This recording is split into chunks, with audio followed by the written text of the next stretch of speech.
Boa tarde. Mais uma vez, graças a Deus, estamos com saúde para aprendermos, todos nós, o Evangelho do nosso Senhor Jesus Cristo.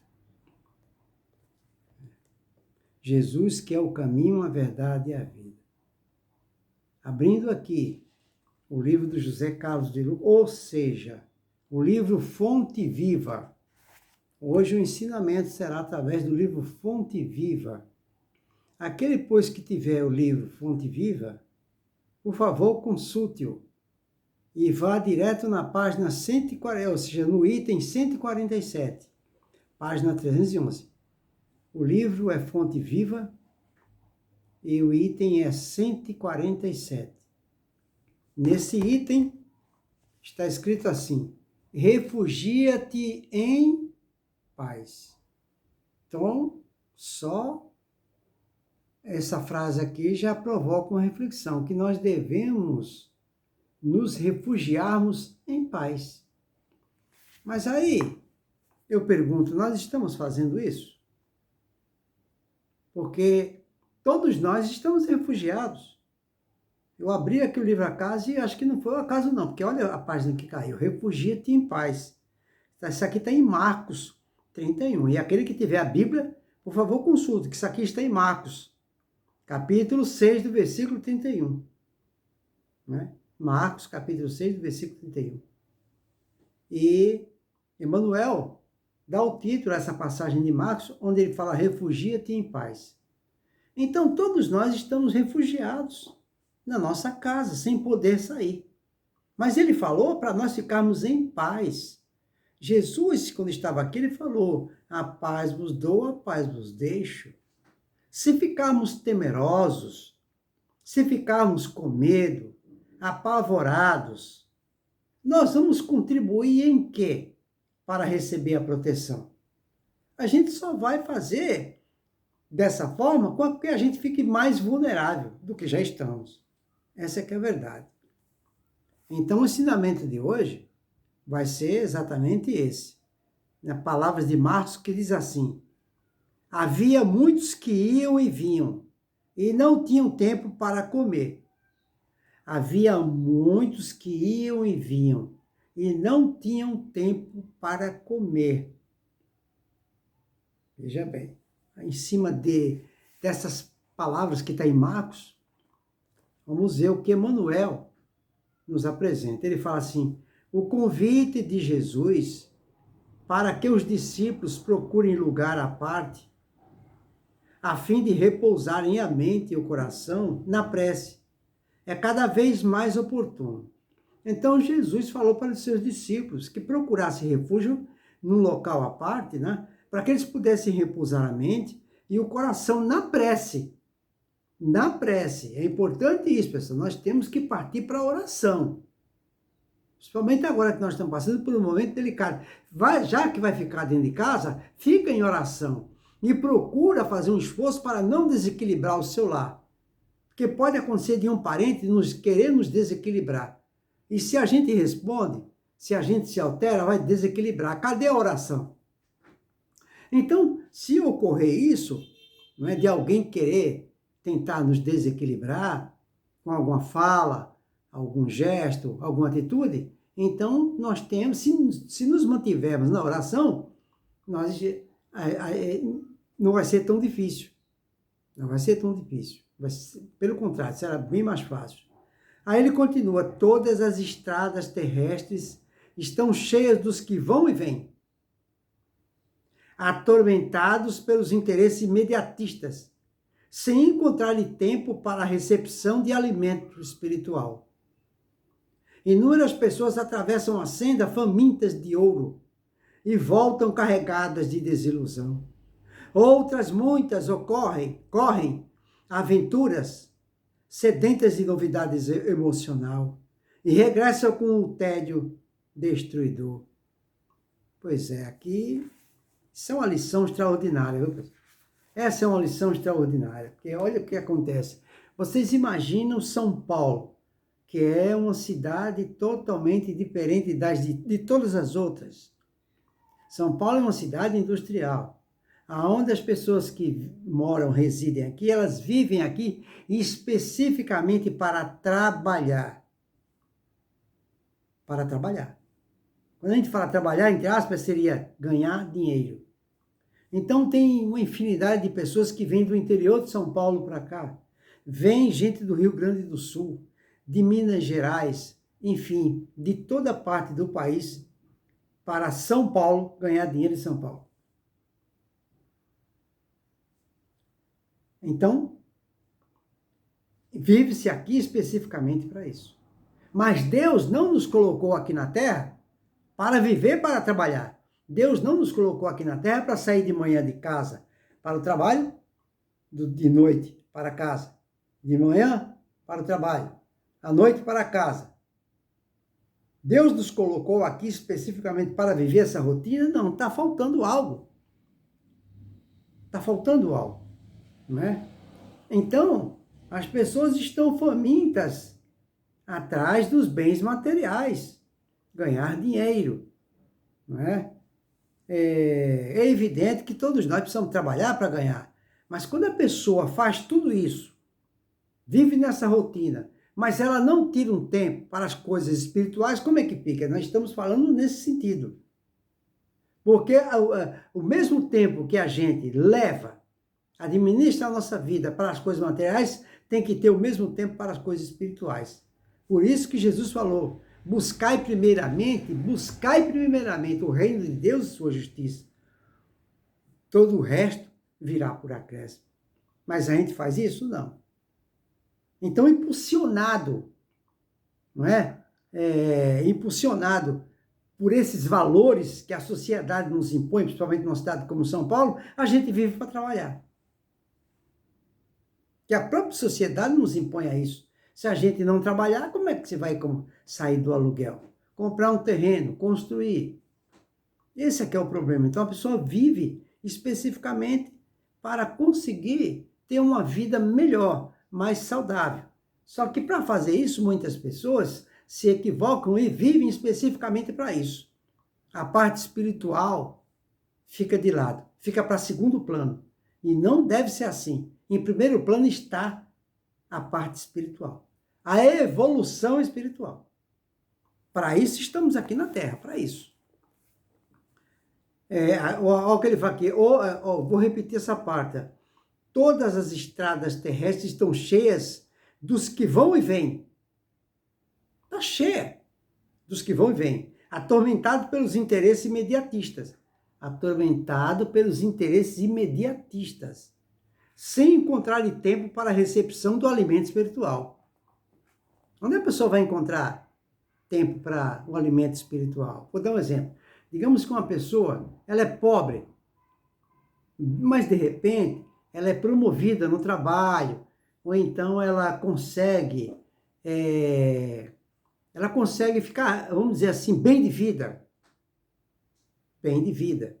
Então, o que vai acontecer? Os seus compromissos sociais vai tirar todo o tempo dela, porque ela tem que participar de reunião, de convenções, e tem que viajar. Então, se essa pessoa ela tinha uma atividade no bem, ela teve que parar. Se ela visitava a favela, ela teve que parar.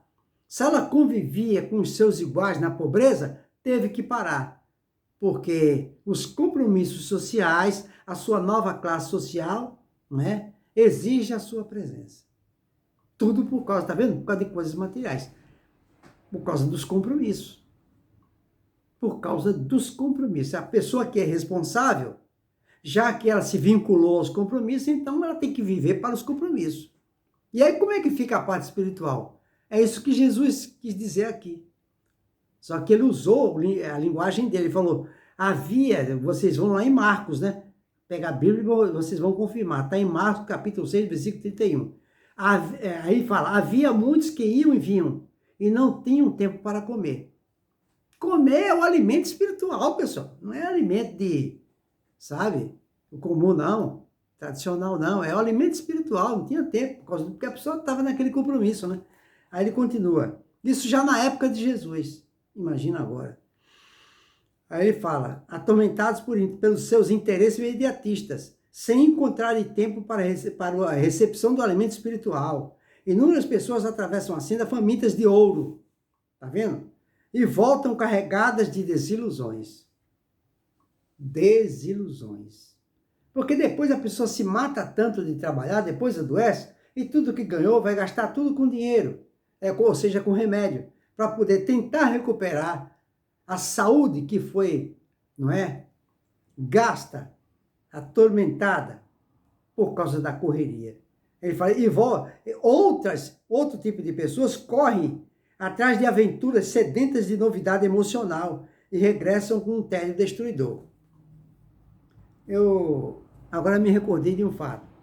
Às vezes, a gente vê nos para-choques de caminhões muitas frases. Tem uma delas que chama muita atenção, que diz assim: tá nervoso? Vá pescar. Tá vendo, pessoal? Tá nervoso? Quer dizer, a gente pode estender isso aí para tá nervoso, vai pescar, tá nervoso, vai viajar, sabe? Tiram as férias. Ninguém fala tá nervoso? Vá visitar o pessoal na favela, nos hospitais, vá orar. Será que se a gente for pescar, vai resolver os nossos problemas? Não vai. Me engana que eu gosto, é paliativo. Aí ele continua. Nunca houve no mundo tantos templos de pedra como agora para as manifestações de religiosidade. E jamais apareceu tamanho volume de desencanto nas almas. Olha que coisa profunda. Que sabedoria do Emmanuel. Olha o que ele fala, nunca houve no mundo tantos templos de pedra. Mas o que a gente mais vê é verdade, pessoal, a igreja. Igreja evangélica, olha, tem tudo quanto é lugar, em bairro de rico, em locais miseráveis. Centro espírita tem tudo quanto é lugar. Igreja católica tem tudo quanto é lugar. Nunca houve no mundo tantos templos de pedra como agora, para as manifestações de religiosidade.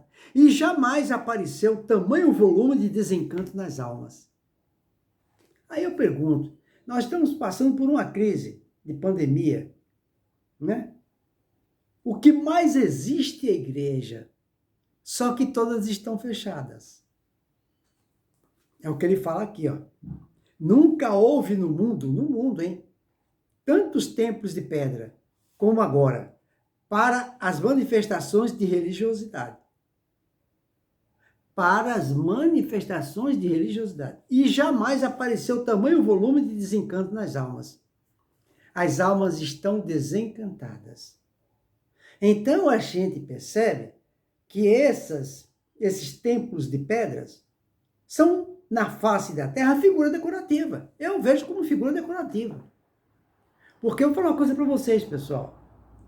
Nós tivemos todo o tempo para frequentar as igrejas, todas as igrejas que Deus deixou na face da terra. Para cada tipo de gosto, Deus deixou uma igreja. Para quem gosta dos fundamentos de Jeová, para quem gosta, tem essa igreja para ele. Para quem gosta de outro ponto de vista, por que existem tantas religiões? Porque os evangélicos, por exemplo, por que existe tanta igreja evangélica? Por causa de divergência de ordem ideológica, cada um interpreta a Bíblia de um jeito. Existe Jeová porque eles, entre outras coisas, eles entendem a Bíblia de uma maneira, não pode doar sangue, não pode isso, não pode aquilo, certo? Então, é assim que funciona. Então, centro espírita, tem Umbanda, tem Candomblé, né?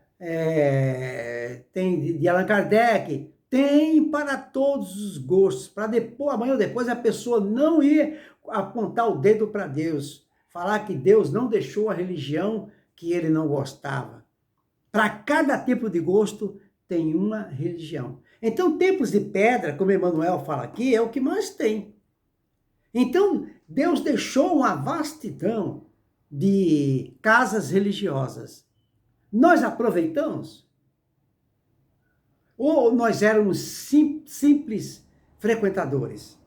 Porque agora é o momento com essa pandemia que está todo mundo em casa, de se adaptar com o que aprendeu nas casas religiosas, nas igrejas, em tudo quanto é lugar. Agora é a hora, porque estão tudo fechada. Agora é a hora de colocar em prática toda a teoria recebida nas casas que você frequentava e se sentia bem. É o que ele fala aqui, ó. Nunca houve no mundo tantos templos de pedra como agora para as manifestações de religiosidade e jamais apareceu tamanho volume de desencanto das almas. As almas estão desencantadas. Junte-se a isso o temor, o pavor, pessoas praticamente embaixo da cama com medo de pegar a doença ou transmitir, trazer para dentro de casa. Onde está a fé? Onde está a fé? Do aprendizado que teve nas casas religiosas. Vamos continuar. Aí ele fala, a legislação trabalhista vem reduzindo a atividade das mãos, como nunca aconteceu. No entanto, em tempo algum surgiram preocupações tão angustiosas como na atualidade. É o que ele fala aqui, olha, a ciência extremamente avançada, a tecnologia altamente avançada, ele está falando aqui, vem reduzindo as atividades com as mãos. Ou seja, ele quer dizer o quê? Está reduzindo a mão de obra. E a estão substituindo por robôs, por máquinas, por computadores. Tá vendo? Olha o avanço tecnológico, né?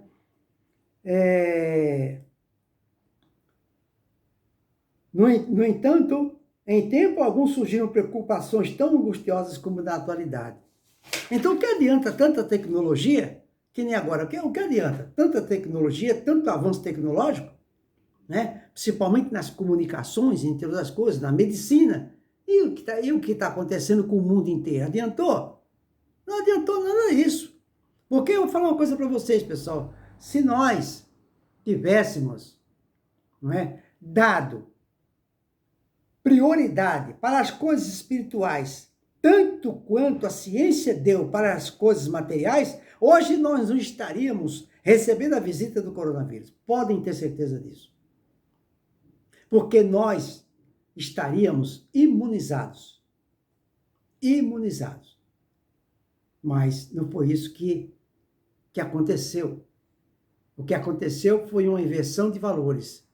A sociedade humana, ela deu mais prioridade para a tecnologia, para a ciência, para as coisas materiais.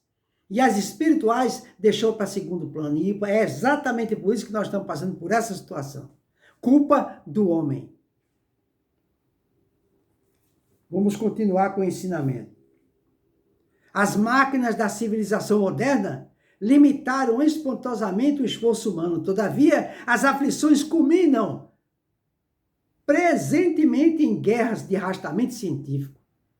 É verdade. Nós estamos praticamente caminhando para uma guerra. Estados Unidos com outros países aí. Tá vendo? Muito bem. Aí ele continua. Avançou a técnica da produção econômica em todos os setores, selecionando o algodão, selecionando o trigo por intensificar as colheitas. Mas, para os olhos que contemplam a paisagem mundial, jamais se verificou entre os encarnados tamanha escassez de pão e vestuário. Olha, a tecnologia na agricultura é as mais avançadas que existem no mundo. Tá vendo? Máquinas avançadíssimas, de uma tecnologia, precisa de ver, pessoal, impressionante. Só falta a máquina plantar, colher e, sabe, e colocar na boca das pessoas. A máquina faz tudo. E, no entanto, nunca se viu a humanidade passar tanta fome como agora. Cadê a parte espiritual? Dá-se prioridade para a parte tecnológica, a ciência avançada, mas na parte espiritual, no moral, na nossa moral, continuamos na estaca zero. Aí ele continua. Aprimoram-se as teorias sociais de solidariedade. E nunca houve tanta discórdia. Olha que coisa fantástica. Principalmente, aí eu coloquei a caneta aqui, principalmente nas casas religiosas. Vou repetir. Aprimoram-se as teorias sociais de solidariedade. E nunca houve tanta discórdia. Então, o que existe de programação, de arrecadação de alimentos, não é? Existem muitas coisas na solidariedade. Mas se as pessoas avançam tanto, não é? Criam-se tanto movimento, existe muito movimento, movimentos religiosos, não é? Mas, simultaneamente a esse trabalho, que por sinal é abençoado, nunca houve tanta discórdia nas casas religiosas. É um engolindo o outro. É um engolindo o outro. Toda casa religiosa tem problemas graves de relacionamento. Sem contar aquelas casas em que tem proprietário, tem hierarquia. A doutrina fala que não pode ter hierarquia, mas na prática tem. Existem casas que têm, inclusive, um corpo diretivo, mas a voz dos seus componentes não tem peso. Só tem peso daquele que diz que faz parte da diretoria, mas não faz. É apenas fachada. Na realidade, a voz que pesa é a dele. Muito bem. Esse é o que mais tem em todas as casas. Aí ele continua. Meu amigo, assim, aqui é. Como acontecia nos tempos de permanência de Jesus no apostolado, a maioria dos homens permanece no vai-vem dos caminhos, entre a procura desorientada e o achado fácil, entre a mocidade leviana e a velhice desiludida, entre a saúde menosprezada e a moléstia sem proveito, entre a encarnação perdida e a desencarnação em desespero. Olha, é isso que acontece. É exatamente isso que anda acontecendo. Aí ele continua, meu amigo, se adotaste efetivamente o aprendizado com o divino Jesus, retira-te a um lugar à parte e cultiva os interesses de tua alma. Então, se todos nós nos predispusemos a seguir os passos de Jesus, então vamos procurar nos afastar um pouco, seguindo a sugestão de Jesus, quando falou assim, no dia que você se sentir atribulado, entra no teu quarto, fecha a porta, leva teu pensamento a Deus e conversa com Ele, pedindo a Ele que lhe dê a inspiração necessária nas decisões a tomar, tão difíceis que a gente está passando. Temos que aprender a fazer isso. Porque viajar para espalhar a cabeça não vai resolver. Porque o que resolve não é o que vem de fora para dentro. Ficar na beira da praia, ficar pescando, viajar para o exterior, para desanuviar a mente. Não. A nossa salvação, a solução dos nossos problemas está de dentro para fora e não de fora para dentro. Porque tudo que os nossos olhos observam, onde houver matéria, átomo, é tudo fantasia e ilusão. Nada é real. Palavras do Chico. Sobre a Terra, tudo é fantasia e ilusão. A verdade absoluta está contida no nosso eu, na nossa personalidade, no que eu tenho feito de bom e de menos bom. Isso é o que está dentro de mim.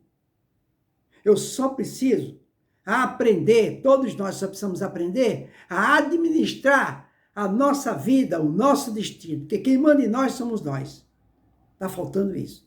Para que dessa forma não façamos escolhas equivocadas e amanhã ou depois venhamos a nos arrepender. Aí ele continua, eu repetindo, né? Meu amigo, se adotaste efetivamente o aprendizado com Jesus, retira-te a algum lugar à parte e cultiva os interesses de tua alma. É possível que não encontre o jardim exterior que facilite a meditação, nem algum pedaço de natureza física onde repouses do cansaço material. Todavia, penetra o santuário de dentro de ti mesmo. Então, de repente, que nem agora, é o que ele falou aqui, nós não temos um local para ir, para fazer uma meditação. Nem a natureza, porque a gente não pode sair na rua. não pode ir nas igrejas. Aí ele falou, então já que você não pode ir lá, então penetre dentro do íntimo do teu mais íntimo. É o que ele quis dizer aqui. Eu vou repetir. É possível que não encontres o jardim exterior que facilite a tua meditação, nem algum pedaço de natureza física, ou seja, a natureza, né? Os jardins, onde repouses do cansaço material. Todavia, penetra o santuário dentro de ti mesmo. Porque, pessoal, dentro de nós mesmos existe um santuário, que é o carimbo de Deus que está dentro de nós. A única coisa que falta é nos habituarmos em interagir com Deus dentro de nós, através do hábito da reflexão, que é uma viagem, uma incursão no nosso interior, em busca de Deus, para que dessa forma Ele também se sinta visitado por nós e nos dê a inspiração nas decisões a tomar. Eis aí a solução dos nossos problemas. Aí ele continua. Há muitos sentimentos que te animam há séculos, imitando em teu íntimo o fluxo e o refluxo da multidão. Olha que ensinamento fantástico. Olha que ensinamento, ó. Há muitos sentimentos que te animam há séculos. Olha só. Imitando em teu íntimo o fluxo e refluxo da multidão. Passam apressados de teu coração ao cérebro e voltam do cérebro ao teu coração. Sempre os mesmos incapacitados de acesso à luz espiritual. São os princípios, fantasias de paz e justiça, de amor e felicidade que o plano da carne te impôs. É verdade. Passa tanta coisa no nosso cérebro, tantos valores que a sociedade não passa. Os valores que a nossa sociedade não passa são equivocados. Os verdadeiros valores são os morais, os espirituais. Olha o que ele fala, são os princípios de fantasia, de paz e justiça, de amor e felicidade, que é o plano de carne te impôs. Fantasias. Aí ele continua. Em certas circunstâncias da experiência transitória, podem ser úteis. Entretanto, não vivas exclusivamente ao lado deles. Exerceriam sobre ti o cativeiro infernal. Olha o que Emmanuel está falando aqui. Meu Deus do céu. Vocês imaginam, vamos dar um exemplo. Imagina uma pessoa que ela cultivou dentro de si isso como sendo verdade, que a sociedade nos impõe. Né? Vou dar um exemplo melhor que me surgiu aqui agora. São culturas que nós recebemos da sociedade como verdadeiras. E essas culturas, ela já começa dentro de nossa própria casa, através dos nossos próprios pais. Hoje não, que está um pouco mais esclarecido. Mas até pouco tempo atrás, e no presente momento também, muitos pais educam seus filhos com as seguintes instruções. Meu filho, vá trabalhar, meu filho. Vá procurar um emprego, meu filho. Eu quero que você estuda. Estuda, meu filho. Eu quero que você estuda. Não pare de estudar. Estuda noite e dia para você ser alguém. Porque se você não estudar, você nunca será alguém. Vai estudar, senão você vai ser um lixeiro. Vai carregar lixo aí. Vai ser um operário. Não vai ser ninguém. Você tem que ser um doutor, meu filho. Vá trabalhar, meu filho. Essa é a cultura que a gente recebe dos nossos pais, que, por sua vez, foram criados assim, e que, por sua vez, receberam essas informações de toda a sociedade. E até hoje, existe muita competitividade nas grandes multinacionais.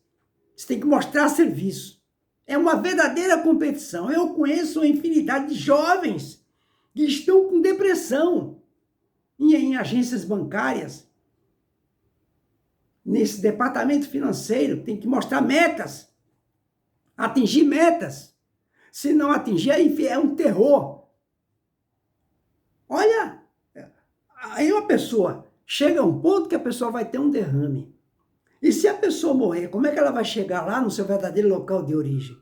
Porque ela viveu equivocadamente aqui na Terra. Viveu para as coisas materiais, impulsionada por uma cultura, uma tradição da sociedade, que nos passa valores equivocados. Mas Deus, na sua infinita sabedoria, não nos trouxe aqui para a Terra para vivermos essa rotina específica de trabalhar, para ganhar o seu sustento. Jesus, vou repetir, falou: buscai primeiramente o reino de Deus e sua justiça, todo o resto virá por acréscimo. Nós fazemos isso? Quem vai responder é a nossa própria consciência. Aí ele continua. Em certas circunstâncias da experiência transitória, podem ser úteis, entretanto, não vivas exclusivamente ao lado deles. Tá vendo? Exerceriam sobre ti o cativeiro infernal. É um cativeiro infernal. Aí para finalizar, ele fala: refugia-te no templo à parte, dentro de tua alma, porque somente aí encontrarás as verdadeiras noções de paz e da justiça, do amor e da felicidade reais, a que o Senhor Deus te destinou. Consultem essa lição maravilhosa que está no livro Fonte Viva, item 147. Fica aí, portanto, para a nossa reflexão, esse maravilhoso ensinamento, aonde nos sugere a necessidade de fazermos reflexão, para que sempre Deus nos dê inspiração necessária nas decisões a tomar. Nós não podemos estar aqui na Terra e viver aqui na Terra especificamente para a rotina do trabalho, ou seja, viver para trabalhar. Nós não podemos viver para trabalhar. Nós temos que trabalhar para viver, é completamente diferente. E não viver para trabalhar. Fica aí para a nossa reflexão e uma boa noite para todos.